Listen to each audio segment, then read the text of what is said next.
सबैजनालाई नमस्कार। After SA को प्रिपरेसन गरिराख्नुभएको जो विद्यार्थीहरू हुनुहुन्छ उहाँहरूको लागि हामीले फेरि पनि अर्को साइन्सको इम्पोर्टेन्ट सेट लिएर उपस्थित भइसकेका छौँ। हामी स्टार्ट गरौँ। फर्स्ट क्वेसन यहाँनिर तपाईहरुलाई के दिएको छ भन्दाखेरि in a compound microscope the magnification produced by eye lens is 10 हैन। आई लेन्सले 10 छ म्याग्निफिकेसन र अब्जेक्टिभ लेन्सले 30 भनेर छ। अब म्याग्निफिकेसन अफ फाइनल इमेज के हुन्छ भनेर क्वेसन हामीलाई सोधिरहेको छ। सर्वप्रथम हामीले माइक्रोस्कोप भनेको बुझेको छौं। के हुन्छ त माइक्रोस्कोपले के गर्छ? माइक्रोस्कोपको मेन काम, मेन टास्क भनेको कुनै पनि सानो अब्जेक्टलाई चाहिँ ठूलो अथवा इन्लार्ज गर्ने काम हो। दुई प्रकारको माइक्रोस्कोप हुन्छ, एउटा सिम्पल माइक्रोस्कोप हुन्छ, एउटा कम्पाउन्ड माइक्रोस्कोप हुन्छ। सिम्पल माइक्रोस्कोपमा चाहिँ एउटा मात्रै लेन्स हुन्छ है, र त्यो लेन्सले चाहिँ जेनरली के गर्छ त जुन फाइनल इमेज हुन्छ त्यो फाइनल इमेज भनेको भर्चुअल बनाउँछ, भर्चुअल बनाइसकेपछि इरेक्ट बनाउँछ र माइक्रोस्कोपको काम के हो? म्याग्निफाइड बनाउने काम गर्छ। तर अब अहिले हामीले युज गर्ने माइक्रोस्कोप भनेको जुन यहाँनिर मैले एउटा फिगर देखाएको छु त्यो हुन्छ, त्यसमा आइपिस हुन्छ अनि यहाँ एउटा अब्जेक्टिभ लेन्स। अरु कुराहरु भनेको यसको पाटपुर्जाहरु भयो, मेनली आइपिस र अब्जेक्टिभ लेन्स हुन्छ। यो आइपिसको जुन फोकल लेन्थ हुन्छ त्यो चाहिँ अब्जेक्टिभ लेन्सको भन्दा जेनरली धेरै हुन्छ। यसमा दुई प्रकारको इमेज हुन्छ भन्नाले सुरुमा एउटा इन्टरमिडिएट इमेज बन्छ र त्यो इन्टरमिडिएट इमेजबाट फाइनल इमेज बन्न जान्छ है। टु स्टेजमा इमेज बन्छ। इन्टरमिडिएट इमेज बन्दाखेरि कस्तो हुन्छ? त्यसले चाहिँ रियल बनाउँछ, इरेक्ट बनाउँछ र म्याग्निफाइड, हाइली म्याग्निफाइड इमेज बनाउँछ। र जुन फाइनल इमेज हुन्छ त्यो चाहिँ के हुन्छ त? भर्चुअल हुन्छ र इरेक्ट हुन्छ र म्याग्निफाइड हुन्छ। सरी, उतापट्टि रियलमा चाहिँ इन्भर्टेड बनाउँछ है। मैले रियलमा इरेक्ट भने होला, रियलमा चाहिँ इन्भर्टेड बनाउँछ र म्याग्निफाइड बनाउँछ। र यतापट्टि फाइनल इमेजमा के बनाउँछ तपाईहरुको? यतापट्टि तपाईहरुको फाइनल इमेजमा भर्चुअल बनाउँछ, त्यसपछि इरेक्ट बनाउँछ र म्याग्निफाइड बनाउँछ। अब कसरी चाहिँ निकाल्ने त कति म्याग्निफाइड भयो भन्दा, मानौ यहाँनेरि आई लेन्सले बनाउने म्याग्निफिकेसन 10 छ भनेपछि m1 को भ्यालु 10 राख्ने, त्यसपछि अब्जेक्टिभ लेन्सले म्याग्निफाई गर्ने कति छ? 30 छ भनेपछि फाइनल इमेज हामीले त इन्टरमिडिएट इमेज जुन तपाईहरुको रियल इमेज बनेको छ त्यसमा, त्यसपछि आउने फाइनल इमेज। अब त्यसको लागि केही गर्नु पर्दैन, यो दुईटा म्याग्निफिकेसनलाई मल्टिप्लाई गर्दिने। 10 into 30 भनेको कति हुन जान्छ? 300 हुन जान्छ। सी नम्बर तपाईहरुको सही आन्सर हुन जान्छ है त। यसरी तपाईहरुले अध्ययन गर्नु पर्यो। नेक्स्टमा जाउँ। Akash is wearing a spectacle of power 10 diopter. What is he suffering from भनेर भनिरहेको छ। अब जेनरली यहाँ चारवटा अप्सन छ, हाइपरमेट्रोपिया, मायोपिया, स्टिग्म्याटिजम। एस्टिग्म्याटिजम हो यो, आइएसएम। त्यसैगरी यहाँनिर प्रेसबायोपिया भनेर छ, पिआरएस प्रेसबायोपिया भनेर हुन्छ। अब आकाशले एउटा 10D अथवा 10 डायोप्टरको लेन्स प्रयोग गरिरहेको छ। यो त प्लस भ्यालु हो। प्लस भ्यालु भनिसकेपछि यो भनेको कुन लेन्स हो त? यो भनेको तपाईहरुको कन्भेक्स लेन्स हो है त, कन्भेक्स लेन्स हो। जेनरली कन्भेक्स लेन्स हामी कुन बेलामा प्रयोग गर्छौं त भन्दाखेरि हाम्रो चाहिँ लङ साइटेडनेस अथवा हाइपरमेट्रोपिया भयो भने। अब यसलाई थोरै बुझौं, हाइपरमेट्रोपिया भनेको के हो? हाइपरमेट्रोपिया हुँदाखेरि अथवा लङ साइटेडनेस हुँदाखेरि के हुन जान्छ भन्दाखेरि टाढाको वस्तुहरु हामी सजिलै देख्न सक्छौं तर नजिकको वस्तुहरु हामी देख्न सक्दैनौं। टाढाको चाहिँ हाम्रो जुन अब फार डिस्टेन्स छ, फार पोइन्ट चाहिँ त इन्फाइनाइट हुन्छ, नियर पोइन्ट चाहिँ लेस देन 25 सेन्टिमिटर हुन सक्छ हो। त्यति बेला हामीले प्रयोग गर्ने भनेको चाहिँ के हुन जान्छ? Convex lens. हाइपरमेट्रोपिया हुँदाखेरि हाम्रो के हुन जान्छ भने हाम्रो जुन लाइट हुन्छ, लाइट त हाम्रो यहाँनिर रेटिनामा मिट हुनुपर्ने हो, रेटिनामा मिट नभएर बिहाइन्ड द रेटिना मिट हुन जान्छ। अब बिहाइन्ड द रेटिना मिट हुँदाखेरि के हुन जान्छ त? यहाँनिर त इमेज बनेन, इमेज बनेन नि त हैन, इमेज बनेन भनेपछि यो केसमा हामीले के गर्छौं त? एउटा कन्भेक्स लेन्स युज गरेर के गर्छौं त? यसलाई करेक्ट गर्छौं। ठीक छ, यो भयो हाम्रो आन्सर ए नम्बर, हाइपरमेट्रोपिया। तपाईहरुको के हुन जान्छ त? यहाँनिर करेक्ट आन्सर हुन जान्छ। यो तरिकाले तपाईहरुले काम गर्न सक्नुहुन्छ। ठीक छ, तपाईहरुले कुरा बुझ्नु भयो होला। यहाँनिर कुन चाहिँ युज हुँदो रहेछ भन्ने कुराहरु तपाईहरुले बुझ्नु पर्ने हो। र यहाँनिर हाम्रो के हुन जान्छ त? हाइपरमेट्रोपिया चाहिँ उल्ला भइरहेको छ अथवा आकाशले चाहिँ हाइपरमेट्रोपियाबाट सफरिङ गरिरहेको छ। ठिक छ। मेन सुरुमा हामीले बुझ्नुपर्ने कुरा यो हो। अब तपाईहरुलाई त्यहाँनेर अरु अप्सन्सहरु पनि दिएको छ र त्यो अरु अप्सन्स अनुसार पनि हामीले काम गर्नुपर्ने हुन्छ। जस्तै हेर्नुस् है त, अर्कोमा हामीले दिएको छ मायोपिया, एस्टिग्मेटिजम र प्रेसबायोपिया। यसलाई बुझौं।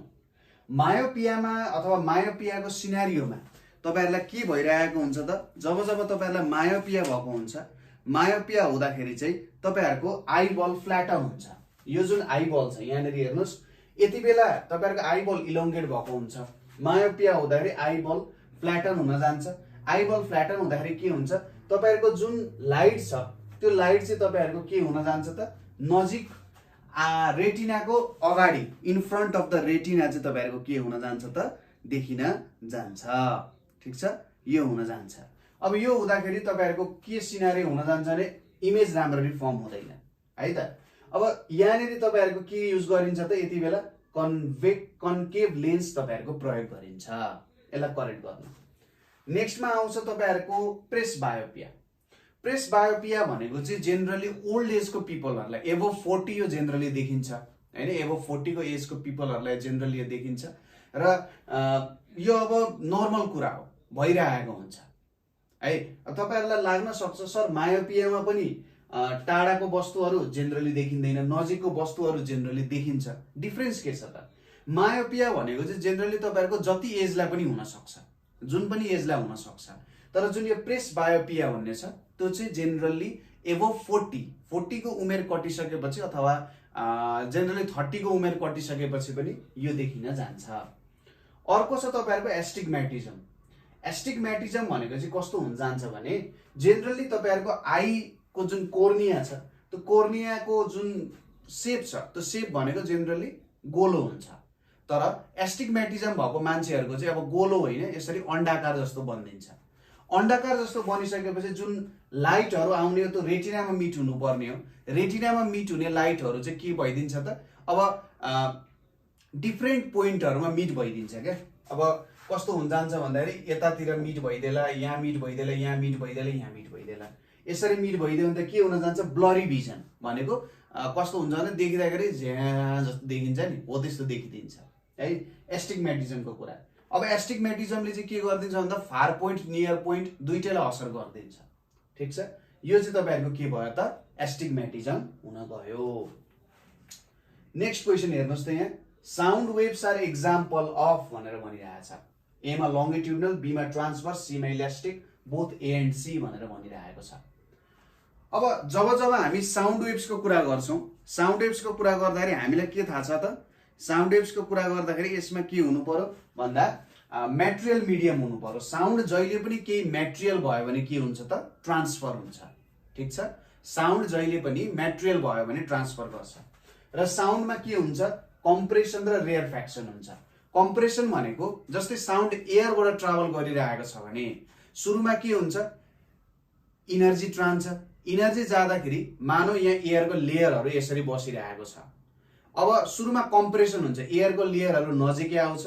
अब यसले यसलाई इनर्जी ट्रान्सफर गर्छ र फेरि यो आफ्नै पोजिसनमा फर्किन्छ र यसले यतापट्टि ट्रान्सफर गर्छ एनर्जी। भन्छ कम्प्रेसन र रेयरफेक्सन, यो कुरा हुन्छ। कम्प्रेसन भनेको एयर नजिकै आउनु, रेयरफेक्सन भनेको एयर टाढा जानु। कम्प्रेसन र रेयरफेक्सन हुन जान्छ।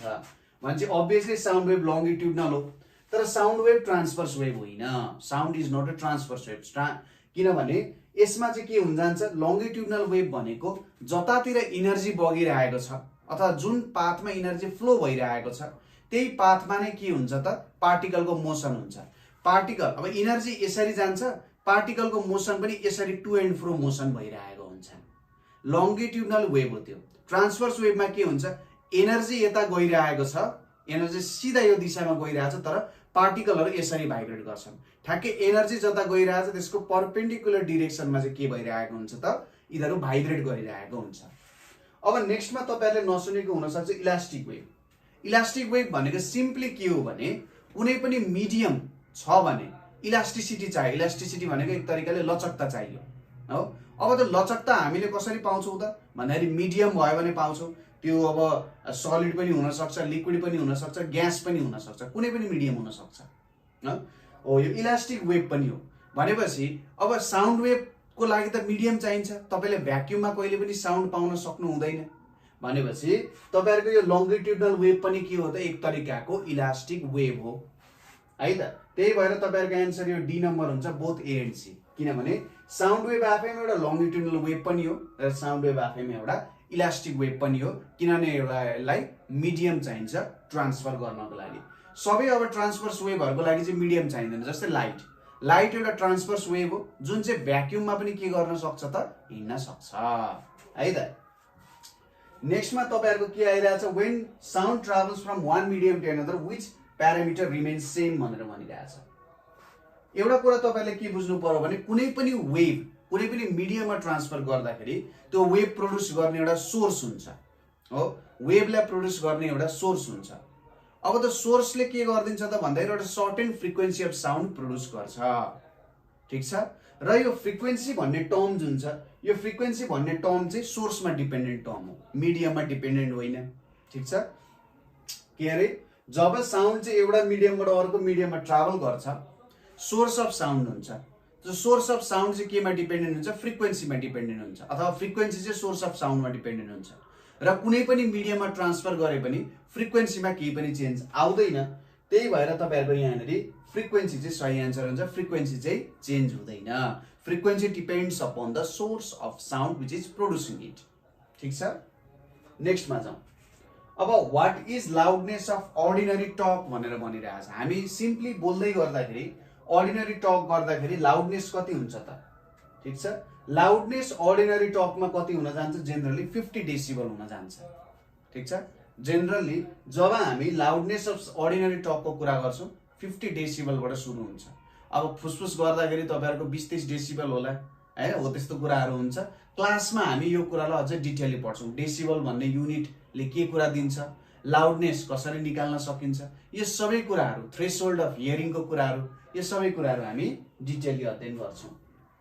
अब यहाँ केही धेरैवटा मैले यहाँ राखिदिएको छ, तपाईले देखिराख्नु भएको छ होला। पहिलो कुरा चाहिँ timber of sound. Timber of sound भनेको चाहिँ क्वालिटी अफ साउन्डलाई हामी के भन्छौं, टिम्बर भनेर भन्छौं। साउन्डको क्वालिटीलाई हामी के भन्छौं त, टिम्बर भनेर भन्छौं। टिम्बर भन्ने कुरा केमा डिपेन्ड हुन्छ त भन्दा तपाईहरुले यसमा टिक लाउनु पर्ने हुन्छ ओभरटोन्समा। ओभरटोन्स भनेको चाहिँ कस्तो हो भन्दाखेरि जस्तै तपाईले मैले बोलेको र तपाईको साथीले बोलेको त चिन्नुहुन्छ हो, त्यो के हो त टिम्बर हो, क्वालिटी हो, ठीक छ। तपाईले नारायण गोपालले गाइरहेको छ कि दीपक बज्रचार्यले गाइरहेको छ, त्यो कसरी चिन्नुहुन्छ, क्वालिटीले चिन्नुहुन्छ। त्यो क्वालिटी केमा डिपेन्डेन्ट हुन्छ भन्दाखेरि ओभरटोनमा डिपेन्डेन्ट हुन्छ।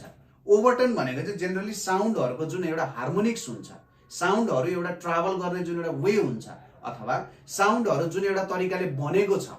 जस्तै म्युजिकमा तपाईले हेर्नु भएको छ एउटा सङमा तपाईहरुको कति धेरै प्रकारको म्युजिकहरु प्रयोग भइरहेको हुन्छ, तर त्यो एउटै ठाउँमा आइरहेको हुन्छ नि, ओ धेरैवटा वेभ्सहरु मिक्स भएर त्यहाँनेरि आइरहेको हुन्छ।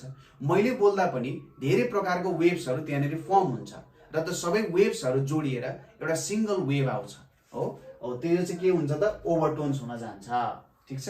अब नेक्स्ट कुरा आइरहेछ यहाँनेरि माक नम्बर अफ रकेट भनेको चाहिँ कति हुन जान्छ भनेर सोधिरहेको छ, ठीक छ। ल हेर्नुस्, अब यो माक नम्बरको बारेमा हामीले जेनेरली मलाई लाग्छ ब्याचलर्स नभइकन त्यो भन्दा अगाडि पढ्नु पर्दैन। ल यसको आन्सर कसैलाई थाहा छ भने तपाईले भन्नुस् त के हुन जान्छ। यसको आन्सर कसैलाई थाहा छ भने मलाई भनिदिनुस्, माक नम्बर भनेको के हुन जान्छ, ठीक छ।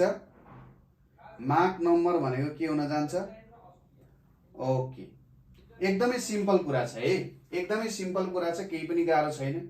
जेनरली माक नम्बर भनेको चाहिँ यसलाई एउटा सिम्पल फर्मुला छ, अब्जेक्टको स्पिड एउटा आउँछ, अब्जेक्टको स्पिड, त्यसपछि आउँछ स्पिड अफ साउन्ड, ठीक छ। अब्जेक्टको स्पिड कति छ divided by speed of sound कति छ भन्ने कुरा हो, त्यसलाई चाहिँ माक नम्बर भनेर भनिन्छ, ठीक छ। अब्जेक्टको स्पिड मानौ त्यो रकेट हुन सक्छ, अथवा जे पनि हुन सक्छ, फाइटर जेट हुन सक्छ हो, त्यसलाई डिवाइडेड बाइ भेलोसिटी अफ साउन्डले चाहिँ डिवाइड गर्नुपर्ने हुन्छ है, यो कुरा हुन जान्छ। र जेनरली रकेटहरुको माक नम्बर भनेको चाहिँ के हुन जान्छ, ग्रेटर देन 1। यसको मतलब के हुन्छ, रकेटहरुको भेलोसिटी भनेको चाहिँ के हुन जान्छ, जेनरली साउन्डको भेलोसिटी भन्दा धेरै हुन्छ। यो ग्रेटर देन 1 हुनुको मतलब त के हो, अब्जेक्टको स्पिड त साउन्डको स्पिड भन्दा धेरै हो कि होइन, हो। त्यही भएर रकेटको माक नम्बर भनेको ग्रेटर देन 1 हुन्छ। लेस देन 1 हुनुको मतलब भेलोसिटी अफ साउन्ड भन्दा के छ, कम छ, र इक्वल्स टु 1 हुनुको मतलब त के हो त, तपाईहरुको माक नम्बर अथवा अब्जेक्टको स्पिड र साउन्डको स्पिड बराबर छ। अर्को कुरा यहाँनिर सोधिरहेछ भेलोसिटी अफ साउन्ड कहाँनिर चाहिँ म्याक्सिमम हुन्छ भनेर सोधिरहेको छ। भेलोसिटी अफ साउन्ड चाहिँ कहाँनिर म्याक्सिमम हुन्छ भनेर सोधिरहेको छ। अब एउटा कुरा हामीलाई के थाहा हुनुपर्छ भन्दाखेरि साउन्डको भेलोसिटी जहिले पनि सलिडमा सबैभन्दा म्याक्सिमम हुन्छ। अब यसको बारेमा तपाईहरुले क्लास 11 मा पढ्नुहुन्छ, किनभने त्यहाँनिर तपाईले बल्क मोडुलसहरुको यावत कुराहरु, मोडुलस अफ रिजिडिटीहरुको यो सबै कुराहरु, यंग्स मोडुलसहरुको कुराहरु पढ्नु पर्ने हुन्छ है। अब त्यहाँनिर तपाईले के पढ्नुहुन्छ, सबैभन्दा धेरै साउन्डको स्पिड सलिडमा हुन्छ, त्यसपछि लिक्विडमा हुन्छ, अनि त्यसपछि ग्यासमा हुन्छ। भ्याक्युममा त साउन्डको स्पिडै हुँदैन, साउन्डले ट्राभल गर्न सक्दैन। अर्को छ velocity of sound is maximum during which season, summer winter both none. अब हेर्नुस्, हामीले जब velocity of sound is maximum during which season भन्छौं, यति बेला हामीले भेलोसिटी अफ साउन्ड इन ग्यासको कुरा गरिरहेका हुन्छौं। ठीक छ, यति बेला हामीले भेलोसिटी अफ साउन्ड इन ग्यासको कुरा गरिरहेका छौं। जति बेला ग्यासको कुरा गरिरहेका हुन्छौं, भेलोसिटी भनेको चाहिँ directly proportional to square root of temperature भन्ने हुन्छ। जति धेरै टेम्परेचर हुन्छ त्यति धेरै साउन्डको भेलोसिटी हुन्छ, र जति कम टेम्परेचर हुन्छ त्यति थोरै साउन्डको भेलोसिटी हुन्छ। अब समर सिजनमा त विन्टर सिजन भन्दा धेरै टेम्परेचर हुन्छ कि हुँदैन? धेरै टेम्परेचर हुन्छ। धेरै टेम्परेचर भयो भने के हुन्छ, भेलोसिटी पनि धेरै हुन्छ। विन्टर सिजनमा त कम टेम्परेचर हुन्छ, भेलोसिटी पनि कम हुन्छ। त्यसैले भेलोसिटी अफ साउन्ड चाहिँ समर सिजनको बेलामा के हुन जान्छ त, म्याक्सिमम हुन जान्छ। ठीक छ, भेलोसिटी अफ साउन्ड चाहिँ समर सिजनको बेलामा म्याक्सिमम हुन्छ। हामी यो क्लासमा यो फर्मुलाको बारेमा पनि थोरै डिस्कसन गर्छौं। किन यो फर्मुला भयो, टेम्परेचरसँग किन डाइरेक्टली रिलेटेड हुन्छ, डेन्सिटीसँग इन्भर्सली प्रोपोर्सनल हुन्छ जेनरली ग्यासको केसमा है। फेरि ग्यासको केसमा त्यही भएर मैले अघि माथि यहाँनिर चाहिँ फर्मुला नलेख्दिएको, अलिकति धेरै कुराहरू यहाँ बुझ्नुपर्ने हुन्छ। Velocity of sound is independent of भनेर भनिरहेछ, यो पनि हाम्रो के को टर्म्समा कुरा गरिरहेछ यसले भन्दाखेरि ग्यासको टर्म्समा हेर्ने हो भने जेनरली भेलोसिटी भनेको चाहिँ के हुन जान्छ भने गामा आरटी बाइ यम हुन जान्छ। अब यहाँ आर भनेको जेनरली यो जुन टेम्परेचर छ यो भनेको मास हुन जान्छ। यो आर भनेको पीबी इक्वल्स टु एनआरटी भन्ने हुन्छ। आर एउटा कन्स्टेन्ट हो, गामा पनि एउटा कन्स्टेन्ट हो। यहाँनिर नआएको कुरा अथवा यहाँ नयुज हुने कुरा भनेको प्रेसर। प्रेसरमा चाहिँ भेलोसिटी अफ साउन्ड कहिले पनि डिपेन्डेन्ट हुँदैन। ठीक छ, इन्डिपेन्डेन्ट हुन जान्छ। यसको बारेमा पनि हामी हेर्छौं। नेक्स्टमा के भनिरहेछ, when register each of, when three resistors भनौं, when three resistors each of resistance 1 ohm are connected in parallel the equivalent resistance is भनिरहेछ। मानौ यहाँ प्यारललमा हामीले कनेक्ट गर्नु पर्यो, यहाँ हामीले एउटा ब्याट्री दियौं। अब तीनवटा रेजिस्टरहरु मैले प्यारललमा कनेक्ट गरे है, तीनवटा रेजिस्टरहरु मैले प्यारललमा कनेक्ट गरे। अब यहाँ यसरी राखिरहेको छु, यो तीनवटा रेजिस्टरहरु मैले कनेक्ट गरे, यताबाट करेन्ट फ्लो भइरहेछ। यो पनि 1 ओम छ, यो पनि 1 ओम छ, यो पनि 1 ओम छ।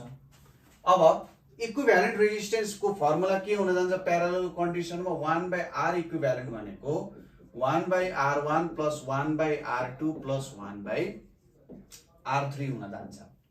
अब सबै 1 1 छ, 1/1 + 1/1 + 1/1 भनेको 3 हुन्छ। मान्छे r इक्विभ्यालेन्ट भनेको कति भयो, 1/3 ओम हुन गयो।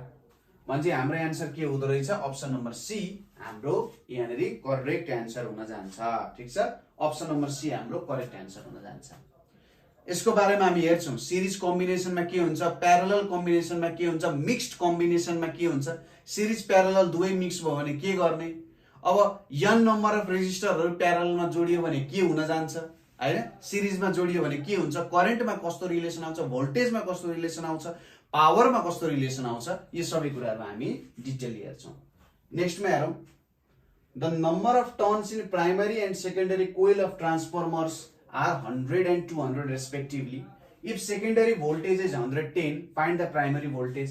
हामीले के दियो, मानौ प्राइमरी कोइल NP, प्राइमरी कोइलमा 100 टर्न्स छ, सेकेन्डरी कोइलमा तपाईहरुको 200 टर्न्स छ। अब सेकेन्डरी भोल्टेज भनेको तपाईहरुको 110 दिएको छ।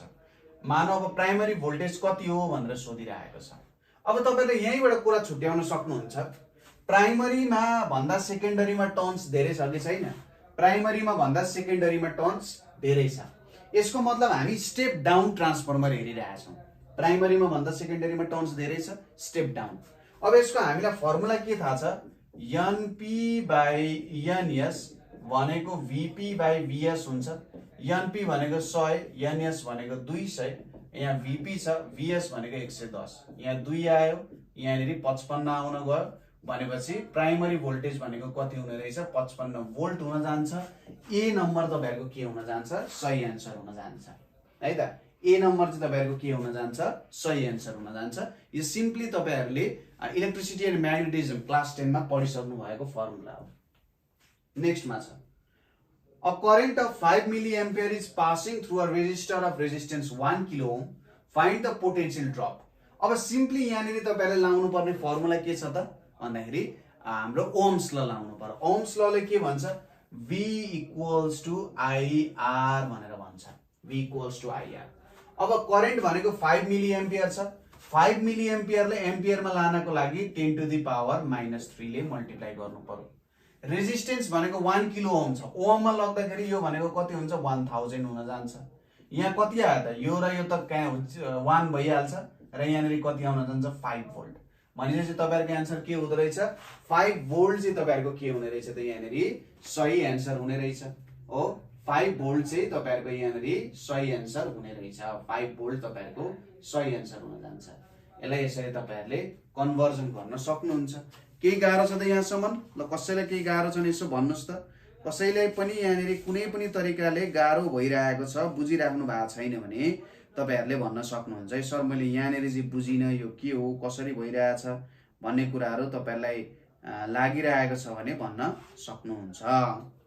ओके, अब यसको आन्सर तपाईहरुको 5000 मिलिभोल्ट पनि हुन्छ है। फेरि किन 5000 मिलिभोल्ट हुन्छ, यो भनेको 5000 इन्टु 10 को पावर -3 भोल्ट हुन जान्छ, यो भनेको 5 भोल्टै हुन जान्छ।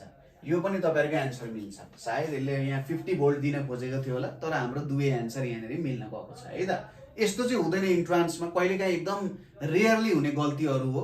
अब के मिलाएर दिन्छ, यहाँ 50 भोल्ट देला र तपाईहरुले यहाँ 5000 मिलिभोल्ट देला है त।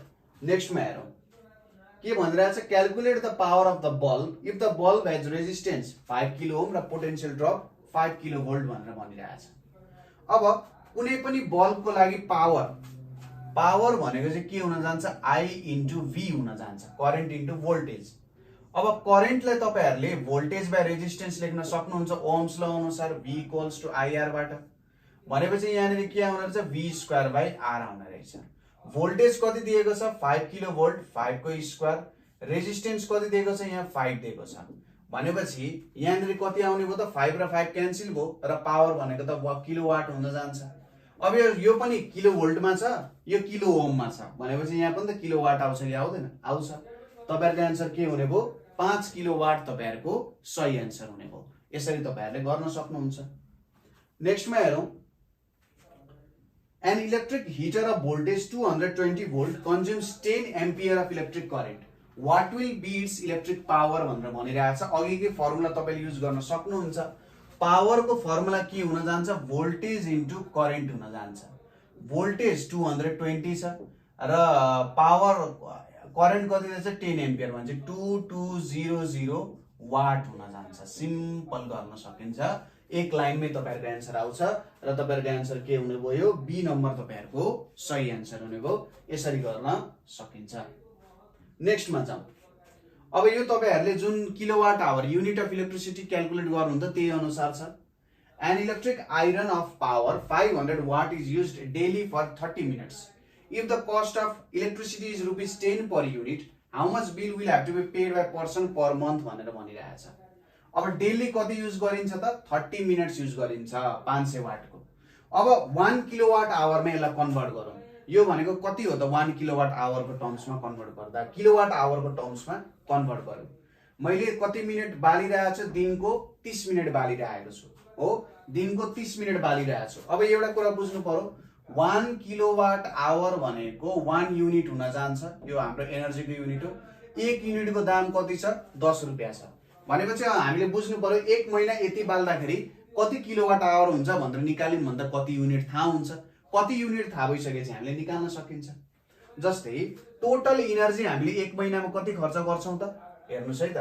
एक दिनमा एक दिनमा 30 मिनट खर्च गरिन्छ भने एक महिनामा एक दिनमा 30 मिनट आउने एक महिनामा 30 इन्टु 30 मिनट्स इन्टु 500 वाट यति इनर्जी खर्च गरिन्छ हो। अब यो मिनेटलाई आवरमा लग्नु पर्यो 30 इन्टु 30/60 यो आवरमा आयो र यो वाटलाई किलोवाटमा लानु पर्यो। के गर्नु पर्यो? किलोवाटमा लान 1000 ले डिभाइड गर्नु पर्यो।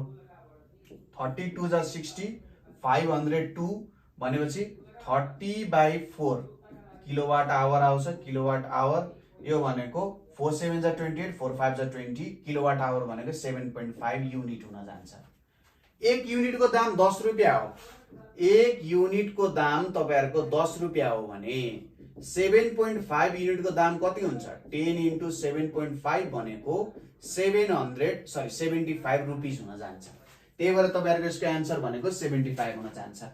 सिम्पली तपाईहरुले किलोवाट आवर जहिले पनि किलोवाट आवरमा लगेर क्याल्कुलेट गर्ने।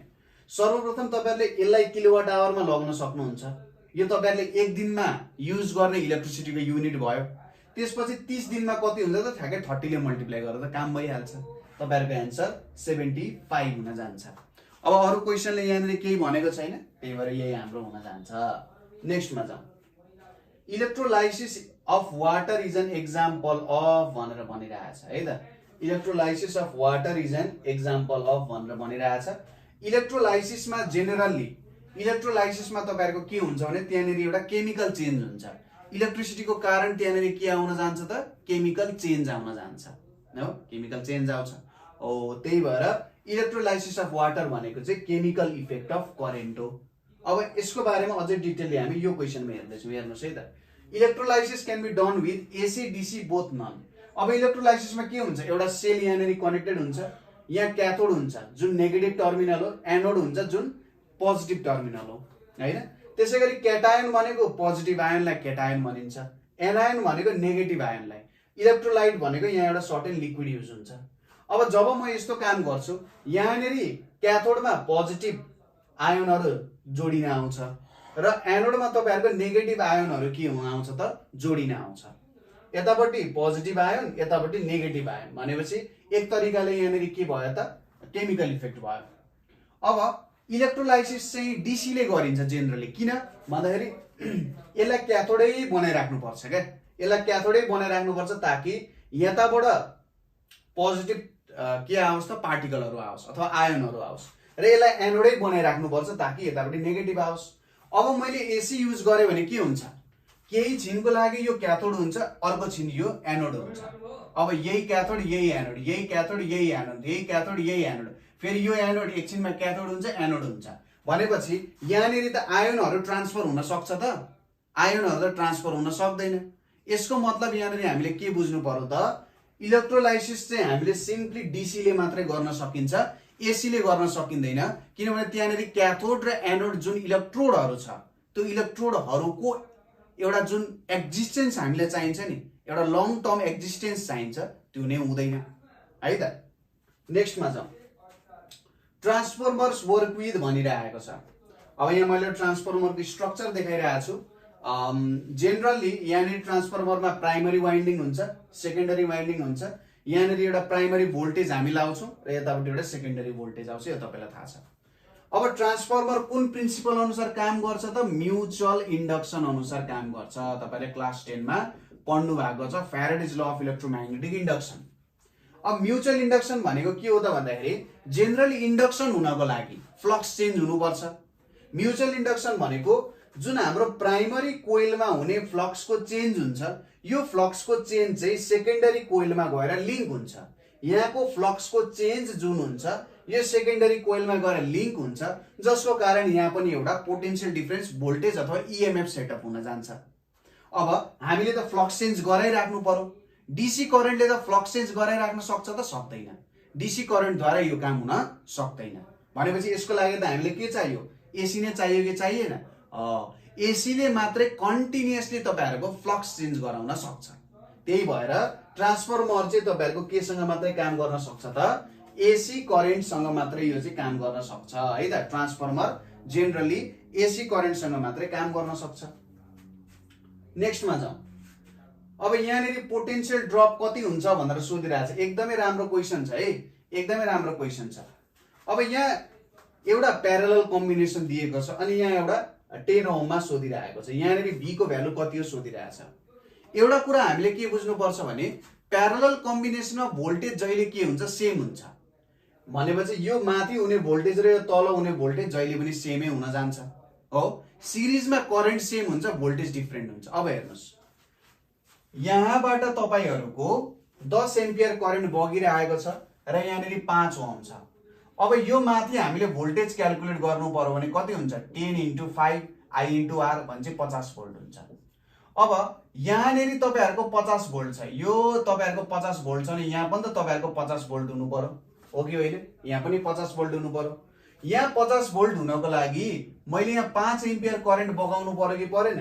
यहाँबाट 10 एम्पियर करेन्ट गइरहेको छ अनि यहाँ 5 ओम छ भने 10 × 5 गर्दा 50 भोल्ट भयो। अब यहाँनिर मैले 5 एम्पियर करेन्ट बगायो भने बल्ल 5 × 10 भनेको 50 हुन्छ कि हुँदैन 50 हुन्छ। 50 भोल्ट यहाँनिर आउन जान्छ। ठीक छ भनेपछि यहाँनिर 50 भोल्ट आउन गयो। अब यहाँनिर तपाईहरुको करेन्ट कति बगेको रहेछ त सुरुमा 15 एम्पियर करेन्ट बगिरहेको रहेछ। कसरी 15 एम्पियर किन भन्दा यहाँ 15 एम्पियर भयो त्यही भएर यहाँ 10 एम्पियर र यहाँ 5 एम्पियर गयो। सर यतापट्टि 12 र 3 मान्न सकिँदैन, मान्न सकिँदैन किनभने यतापट्टि 10 एम्पियर गएको छ कि छैन। यतापट्टि जसरी पनि 10 लानै पर्ने छ र यतापट्टि तपाईहरुले 5 लानै पर्यो ताकि दुईटाको ब्यालेन्स होस्। अब हेर्नुस् यसलाई तपाईहरुले एउटा सिंगल रेजिस्टेन्स बनाउनु भयो भने त यहाँनिरको जुन एउटा सिंगल रेजिस्टेन्स तपाईले बनाउनु हुन्छ यो सिंगल रेजिस्टेन्स हुन्छ अनि यहाँबाट 15 एम्पियर बग्छ। अब यो यहाँको भ्यालु र यहाँ त के हुन्छ सिरिज कम्बिनेसन भयो कि भएन। यहाँनिर सिरिज कम्बिनेसन भयो भनेपछि यहाँनिर 15 ampere as a whole current बग्छ भने यो 10 ओममा पनि as a whole 15 ampere current बग्छ कि बग्दैन। यो 10 ओममा पनि तपाईहरुको एज अ होल 15 एम्पियर के हुन जान्छ त करेन्ट बग्न जान्छ। भनेपछि अब यहाँ 15 एम्पियर करेन्ट बग्छ भने यहाँनिर टोटल भोल्टेज कति हुन्छ त यसमा टोटल भोल्टेज भनेको 15 एम्पियर करेन्ट इन्टु रेजिस्टेन्स कति छ 10 छ कि छैन भने यहाँ कति पोटेन्शियल हुँदो रहेछ डिफरेन्सिएट भएको हुँदो रहेछ पोटेन्शियल ड्रप हुँदो रहेछ भन्दा 150 भोल्ट पोटेन्शियल ड्रप हुँदो रहेछ भन्ने कुरा हो। यसरी तपाईहरुले यो क्वेशन गर्न सक्नुहुन्छ। बुझेर गर्नु पर्यो कसरी काम भइरहेछ सिरिज प्यारलल कसरी जोडिरहेको छ यो सबै कुरा बुझेर काम गर्नुपर्ने हुन्छ। नेक्स्टमा जाउँ। A wire of resistance R is cut at its middle and overlapped with each other. Find the equivalent resistance. कस्तो भनौं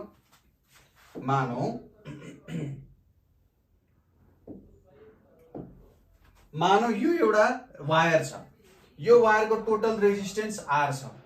अब यसलाई मैले दुई भाग बनाए एउटा यो भाग भयो एउटा यो भाग भयो। अब के हुन्छ त दुई भाग बनाइसकेपछि त लेन्थ दुई भाग बनायो भने यसको रेजिस्टेन्स R/2 यसको रेजिस्टेन्स R/2 हुन्छ र यसलाई चाहिँ यसरी जोडियो यो तरिकाले जोडियो भनेर भनिरहेको छ। अब के भने त मिडलमा कट गरेर ओभरल्याप गरियो। ओभरल्याप भनेको एदर एउटा एन्डलाई जोडियो अर्को एन्डलाई जोडियो भन्छ। प्यारललमा जोडिएको जोडिएन जोडियो। अब सोधिरहेको छ इक्विभ्यालेन्ट रेजिस्टेन्स।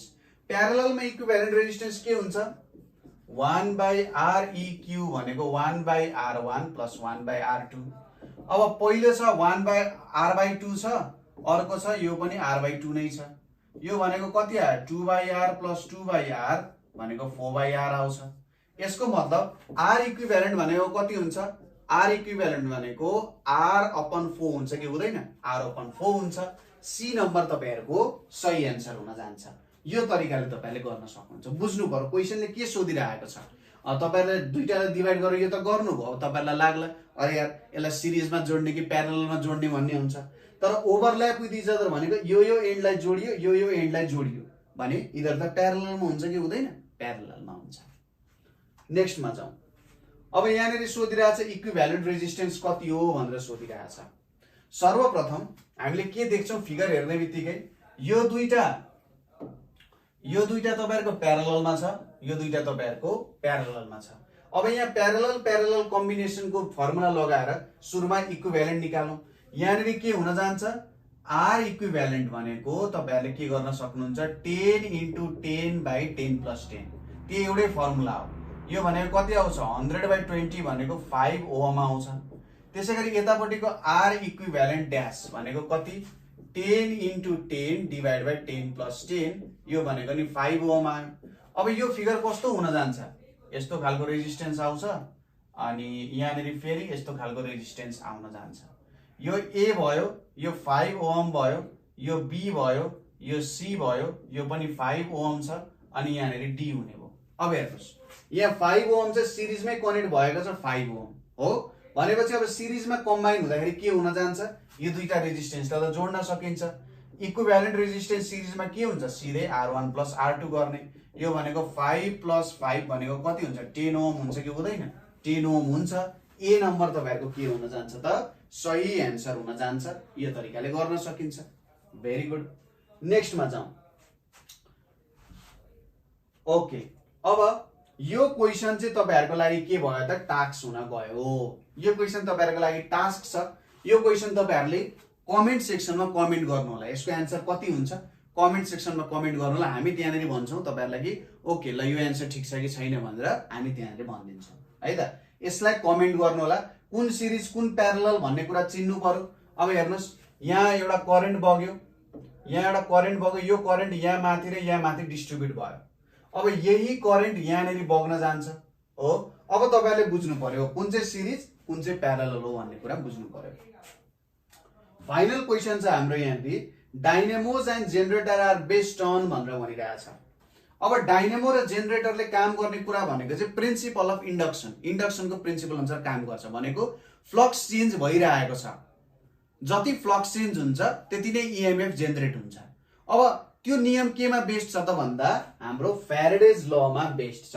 ठीक छ, त्यो हाम्रो केमा बेस्ड छ, फ्याराडेज लमा बेस्ड छ। अब माइकल्सन्स ल भनेको चाहिँ हाम्रो तपाईहरुको एउटा माइकल्सन्स मोर्ली एक्सपेरिमेन्ट भन्ने हुन्छ, त्यसमा बेस्ड भएको कुरा हो। ओरिएस्टेड ल भनेको चाहिँ हाम्रो करेन्ट बग्दाखेरि म्याग्नेटिक फिल्डको डिरेक्सन कता हुन्छ। फ्लेमिङ्स ल भनेको पनि अब यिनीहरुको डिरेक्सन, करेन्टको डिरेक्सन कता अनि म्याग्नेटिक फिल्डको डिरेक्सन कता भन्ने कुरा निकाल्नु पर्यो। भेलोसिटी कता हुन्छ यस्तो निकाल्नको लागि पढ्नु पर्ने हुन्छ। तपाईले यो चाहिँ 12 क्लासमा अध्ययन गर्नुहुन्छ। ओके, अब यसरी नै तपाईहरु चाहिँ आफ्टर एसी को हरेक कन्टेन्टहरु बल तरिकाले पढ्न चाहनुहुन्छ, त्यसको हरेक कन्सेप्टहरुलाई बुझेर अध्ययन गर्न चाहनुहुन्छ। सेन्ट जेभियर्सको होस्, एसओएसको होस्, बुढानीलकण्ठको इन्ट्रान्स होस्, कुनै पनि कलेजको स्कलरशिप एक्जामको लागि तपाई तयारी गर्दै हुनुहुन्छ, तपाई सिटीबीटी को तयारी गर्दै हुनुहुन्छ। सिटीबीटी मा तपाईको हुन सक्छ पीसीएल नर्सिङ, हुन सक्छ भेटेरिनरी, हुन सक्छ एग्रिकल्चर को, हुन सक्छ फोरेस्ट्री को, हुन सक्छ ल्याब टेक्निशियन, हुन सक्छ ल्याब असिस्टेन्ट हुन सक्छ हैन। यावत अब इन्जिनियरिङ को फिल्डहरु पनि हुन सक्छ त्यहाँनेरि है। त्यसैगरी तपाईहरु म्यानेजमेन्ट पोर्सन को लागि पनि तयारी गर्दै हुनुहुन्छ र बेस्ट स्कलरशिप पाउन चाहनुहुन्छ भने तपाईहरुले आफ्टर एसी को क्लास लिन जरुरी छ। र हामीले नेपालको सबैभन्दा एफोर्डेबल आफ्टर एसी को क्लासेसहरु गरिरहेका छौं, जसमा हामी तपाईहरुलाई नोट्स दिन्छौं, भिडियोज दिन्छौं, मक टेस्ट दिन्छौं हामी हरेक हप्ता। साथसाथै हामी तपाईहरुको लागि प्रत्येक टपिक फिजिक्स, केमिस्ट्री, बायोलोजी, त्यसैगरी जियोलोजी, एस्ट्रोनोमी, इंग्लिश को भयो, मैथमेटिक्स को भयो, यसको 1000 भन्दा धेरै, प्रत्येक टपिक को 1000 भन्दा धेरै क्वेशन्सहरु, लगभग हामी तपाईहरुलाई 10,000 भन्दा धेरै क्वेशन बैंक पनि तपाईहरुलाई प्रोवाइड गर्छौं विथ ओल्ड क्वेशन्स है त। यसरी हामीले गरेको छौं र अरु ठाउँ भन्दा हामीले लगभग 50 देखि 60% कममा तपाईहरुलाई क्लासेसहरु रन गराइरहेका छौं। तपाईहरुले हामीसँग क्लास नर्सरी देखि पढ्दै आउनु भएको छ र क्लास 10 सम्म अध्ययन गर्नुभयो। अब चिन्ता नगर्नुहोस्, क्लास 11 को जुन स्कलरशिप को एक्जाम्सहरु हुन्छ त्यसमा पनि हामी तपाईहरुलाई सपोर्ट गर्छौं र तपाईहरुले बेस्ट भन्दा बेस्ट रिजल्ट्स ल्याउनुहुन्छ, त्यो हाम्रो दृढ विश्वास छ। आजको लागि यति नै। नेक्स्ट भिडियोमा हामी यस्तै इम्पोर्टेन्ट टपिक लिएर फेरि पनि आउने नै छौं। हस्त, धन्यवाद।